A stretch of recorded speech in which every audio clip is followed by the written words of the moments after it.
Okay, here is the intermediate current test for two brands TMOV. First of all, we're going to test the Prosurge sample. We're going to apply overvoltage to about 415 volt.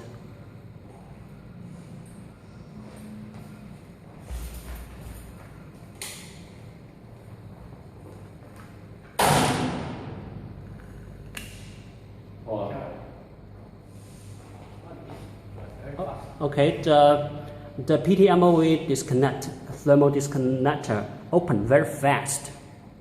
It's a good test. Okay, here comes the test for the other brand sample.